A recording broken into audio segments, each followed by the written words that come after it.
So I love that you brought your science background into the actual game. How do you go about researching something like the 1918 pandemic? Do you just hit the books? Do you reach out to experts? Is there any kind of fun things that you did to research it and sort of thread the history into the actual gameplay and story?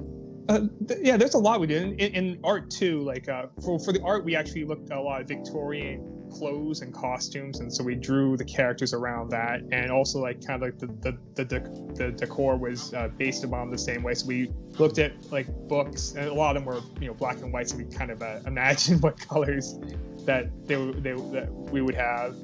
For the science part of it, the great news is there are lots of scientific journals that you can read about this, and people had really different ideas. And what I like to read were the journals that were wrong, like that did not have a really good idea about what germ theory was, because at that time it's kind of crazy to think about this, but in the early 1900s, if you were pregnant and you had a child, your child was actually more successfully born with a midwife in your home compared to being born in a hospital, because doctors at the time didn't know they should wash their gloves. And, wow. And like, so there's a lot of things like that I think are interesting. And we drew upon a lot of those.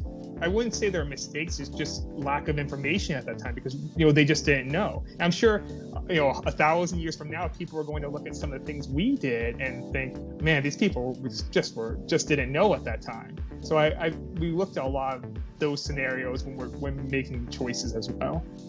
Gosh, that is super interesting. I love that kind of detail and that kind of research. How many hours do you think of research? Because I know just for one episode of History and Games, I mean, just weeks and weeks of research just for like a 10-minute video. I cannot imagine over the past couple of years how much research went into this game.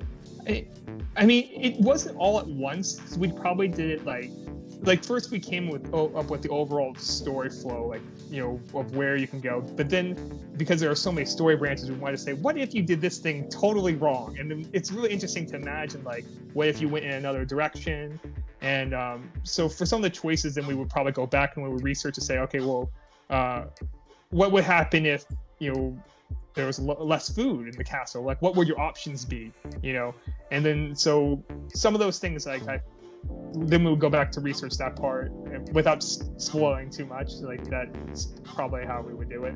So let's go back a little bit in terms of sort of the gameplay and story. What are some features you personally are super excited for fans to try out?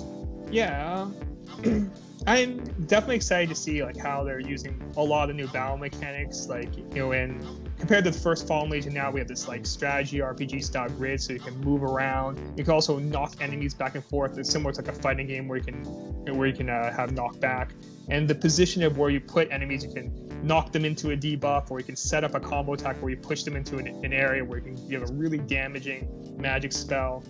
Though I'm really excited to see how people are going to learn this system, and I've seen some videos already, and it's really cool to see how people have picked it up, and it's something that's, I think, different from a lot of other games. I'm definitely interested to see what endings people discover and what gravitate towards, because there are definitely a lot of possibilities, and I mean, I'm really looking forward to seeing that, because I'm just to see what choices that people make.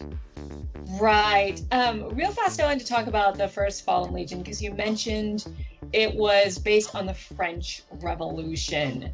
How do you decide the sort of theme for the game? Is there something that inspires you? Is it something topical that's going on? There was no way for you to know about this pandemic 2 years ago, but was there something in the middle of the night where it was it'd be really cool, a game about the French Revolution, but with a twist?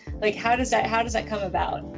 So for Fallen Legion 1, we wanted to have an idea of what would happen when you have two kinds of leaders. One leader that is granted power, and one leader that is a populist.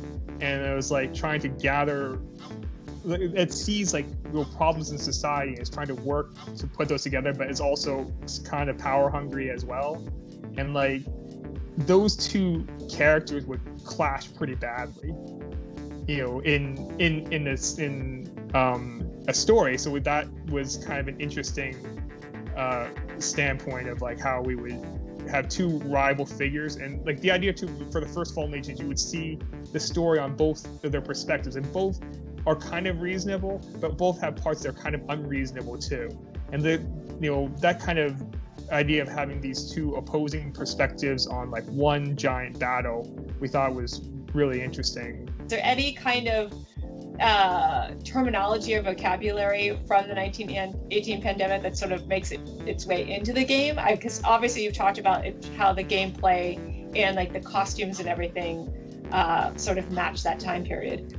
We didn't use that, but there is actually something that's interesting for the language. In the library, there's a book called The Mysteries of London, which is actually a penny blood from the Victorian era. And we actually took excerpts from that from that actual book. This book was, I mean, it's probably not something that people heard of, but it was actually, were probably read as much as Charles Dickens books at the time, but they're penny blood, so they're more like pulpy and stuff like that. So we took excerpts from that time period with the language and intact to kind of set the table of what the world looks like down below. That's so interesting. I love that. That's fantastic. Well, thank you so much for this interview. Tell fans once again when they can get their hands on the game and all the platforms it's coming to. Yeah, Fallen Region Revenants comes out on February 16th for PlayStation 4 and Nintendo Switch. And there's also a demo available right now with the complete full Chapter 1 of the game, and your save data from the demo can be imported into the main game too. That's fantastic and very convenient. So thank you so much, Spencer. It was great talking to you about history and games. Tell the people where they can find you and your company online. You can look at our Twitter at Fallen Legion, and our company's website is yummyyummytummy.com. That's great. And you can find me on Patreon at patreon.com/Megan, MEGHANR Sullivan. I'm also on Twitter at MEGHAN_IGN and Instagram at Celtic_Queen_Meg. Thanks so much for watching, everyone, and we'll see you later. Thank you, Megan, and thank you, everyone, for listening to this.